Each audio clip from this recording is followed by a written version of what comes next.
नमस्कार दोस्तों, मेरा नाम रीमा है। मैं आजमगढ़ की रहने वाली हूँ। मैं 24 साल की शादीशुदा औरत हूँ। आज आपको अपनी स्टोरी सुना रही हूँ। 6 महीने पहले मेरी शादी हो गई थी। ससुराल आकर मेरे सारे सपने पूरे हो गए। मेरे पति राकेश मुझे खूब मजे देते थे, मुझे बहुत प्यार करते थे। मेरे अनारों को सहलाकर खूब मजे करते थे। मेरी चिड़िया भी खूब पीते थे। सब कुछ अच्छा चल रहा था। फिर मैं पेट से हो गई, पर 1 महीने के गर्भ के बाद ही मेरा बच्चा गिर गया। मेरी देवरानी और जेठानी के साथ भी ऐसा ही हुआ था। जब उनका बच्चा गिर गया था, तब वो पास वाले गांव में एक बाबा के पास गई थी। मेरे ससुराल में सब लोग बाबाओं के पास जाते थे और वहीं पर बुरी आत्मा को भगाने का इलाज करवाते थे। मैं इन बाबा लोगों को अच्छा नहीं मानती थी, क्योंकि कई बार बाबा इलाज करने के नाम पर औरतों की चिड़िया मार लिया करते हैं। मैंने अखबार में कई बार इस तरह की खबर पढ़ी थी, टीवी पर भी देखा था, पर कभी सोचा नहीं था कि एक दिन मेरे साथ भी ये सब हो जाएगा। मेरी ननद अनीता मुझे उस बाबा के पास ले गई। मैंने पीली रंग की साड़ी पहनी हुई थी। कसा कपड़ा आगे से जरा गहरा था, जिसमें मेरे अनार की झलक बाबा को मिल रही थी। मैंने खुला वाला कपड़ा पहना था। सब उस बाबा को पीपल के पेड़ वाला बाबा बोलते थे, क्योंकि वो पीपल के पेड़ के नीचे कुटिया बनाकर रहता था। झोपड़ी जैसी बना रखी थी उसने। बाबा के चरणों में कोटि कोटि प्रणाम, मेरी ननद अनीता बोली और दौड़कर उसके पैर छू लिए। फिर मुझे भी इशारा किया तो मैंने भी उसके पैर छू लिए। वो देखने में पट्ठा जैसा दिखता था। 50 साल की उम्र थी बाबा की। बड़ी बड़ी दाढ़ी थी। उसने नारंगी कुर्ता और सफेद धोती पहनी हुई थी। कल्याण हो बेटी, कहो क्या परेशानी है, बाबा मुस्कुराकर बोला। अनीता ने पूरी बात बताई कि मेरा 1 महीने का बच्चा गिर गया। बाबा मुझे प्यासी नजरों से देखने लगा। मैं सजी संवरी हुई थी, गले में मंगलसूत्र, ओंठों पर गाढ़ी लाल लिपस्टिक लगाई थी, नीले रंग का लिप लाइनर लगाया था। हाथों में मैंने साड़ी से मैच करती पीली रंग की चूड़ियां पहनी थी, पैरों में रंग लगाया था और पायल पहनी हुई थी। नाक में मैंने सोने की रिंग पहनी थी। सब मिलाकर मैं बिल्कुल छम्मक छल्लो लग रही थी। बाबा मुझे ध्यान से देख रहा था। तो ये बात है बेटी, अपना दोनों हाथ दो, वो बोला। मैंने उसे दोनों हाथ दे दिए। बाबा ने हाथ पकड़ लिए और बड़ी देर तक आंखें बंद कर कोई मंत्र पढ़ता रहा। 5 मिनट बाद उसने आंखें खोली। उसने बताया कि काली आत्मा का साया मुझ पर है, उसी ने मेरे बच्चे को गिरा दिया। अब 5 मंगलवार आकर बाबा से इलाज करवाना होगा और पीपल के पेड़ वाले हनुमान जी के मंदिर में पूजा करनी होगी, तब समस्या दूर होगी। धीरे धीरे मैं अपनी ननद अनीता के साथ बाबा के पास इलाज करवाने के लिए आने लगी। दूसरी और तीसरी बार उसने कुछ नहीं किया। फिर चौथी बार में उसने अनीता को बाहर बैठा दिया और इंतजार करने को कहा। मुझे अंदर ले गया। जमीन पर उसने मुझे बिठा दिया और तरह तरह के मंत्र पढ़ने लगा। बार बार मेरे अनारों के तरफ ही देख रहा था। मुझे प्यास की नजर से देख रहा था। मुझे उसका हाव भाव कुछ अच्छा नहीं लग रहा था। फिर उसने मेरा हाथ पकड़ लिया और सहलाने लगा। बाबा जी, ये आप क्या कर रहे हैं, मैंने पूछा।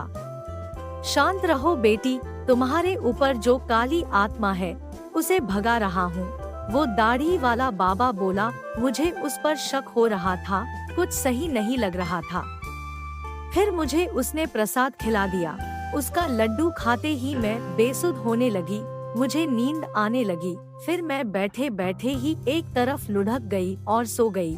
उस बाबा ने मुझे कोई नशीला पदार्थ खिला दिया था। बाबा मेरे पास आया और मुझे गोद में उठा लिया, फिर अपनी चौकी पर ले गया और बिस्तर पर लिटा दिया। ऊपर वाले की माया देखो, रोज काली कलूटी औरतों की चिड़िया मारने को मिलता था, पर आज तो गजब की हूर परी हाथ लगी है, बाबा हंसकर कहने लगा। वो बड़े अच्छे मूड में दिख रहा था। उसने अपनी धोती खोल दी, फिर वो भी उतार दिया। मैं बेहोश जरूर थी, पर हल्का हल्का देख सकती थी।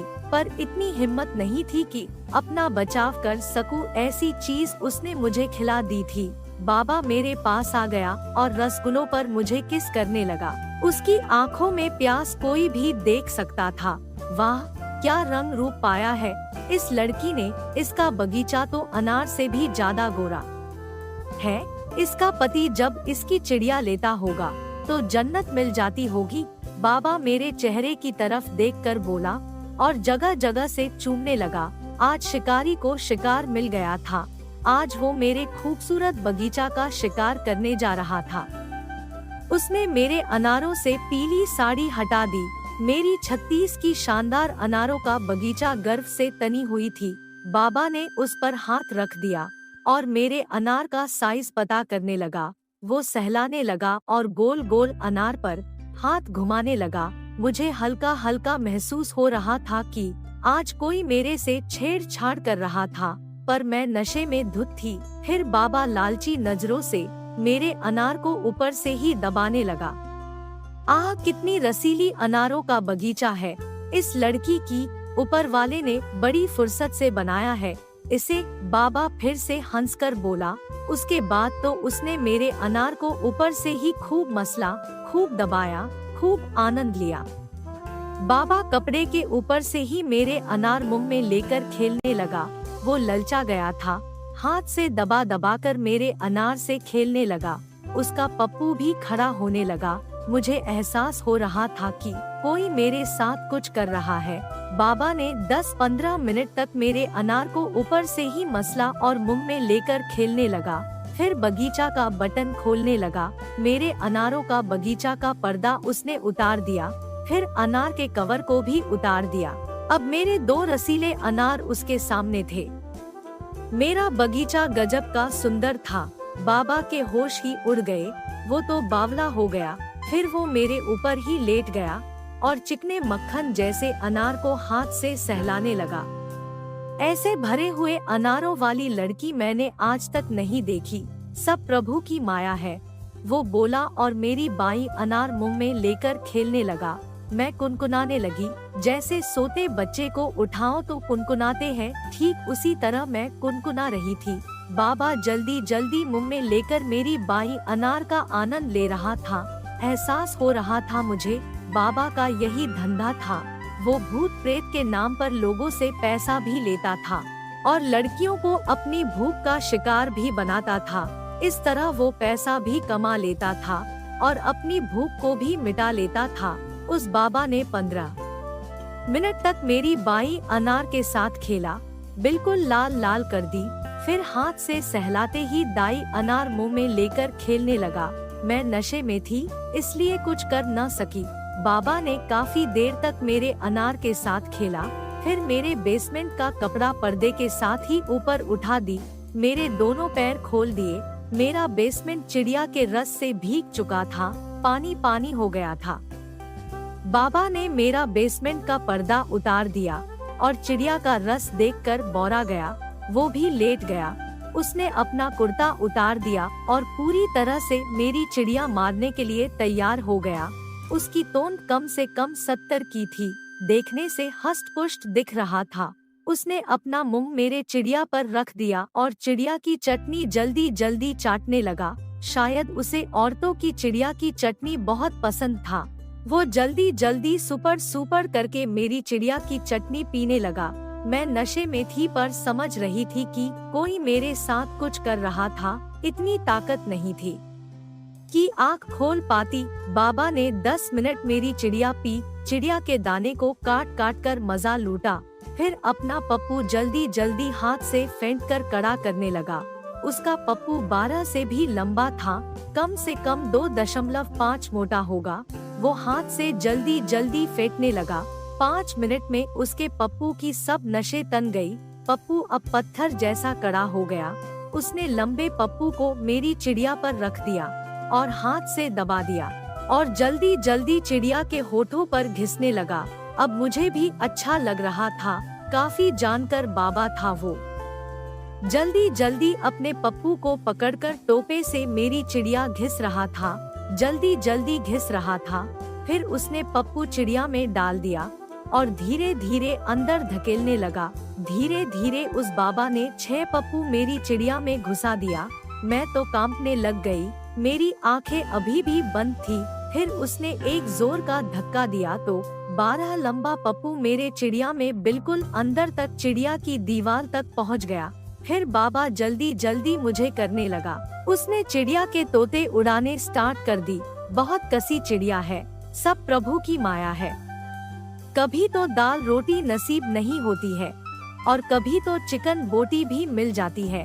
बाबा फिर हंसकर बोला और जल्दी जल्दी मुझे करने लगा। मुझे साफ साफ समझ आ रहा था कि कोई मुझे मेरी चिड़िया के तोते उड़ा रहा है, पर लाचार थी। बाबा मेरी चिड़िया के दर्शन कर रहा था, सिर्फ मेरी रसीली चिड़िया की तरफ ही देख रहा था। जल्दी जल्दी अपने पहलवान पप्पू से मुझे कर रहा था। मेरी चिड़िया से कुछ देर बाद ताज़ा मक्खन बाहर निकल आता था। बाबा के मोटे पप्पू पर मेरी चिड़िया का सफेद मक्खन लग गया था। इससे उसको और भी अधिक चिकनाई मिल रही थी। उसका पप्पू मक्खन की वजह से जल्दी जल्दी मेरी चिड़िया में फिसल रहा था। फिर ठरकी बाबा ने मुझे बाहों में लपेट लिया और रसगुल्लों का मजा लेने लगा। वो मेरे सफेद रसगुल्लों को दांत से काट काट कर मुझे पक पक कर रहा था। मैं हल्के होश में थी। बाबा मेरे अनार को हाथों से कस कस के सहला रहा था, मेरी बगीचे का रस लूट रहा था। अनार को मुंह में लेकर चूस चूस कर चिड़िया में पप्पू से गहरे धक्के मार रहा था।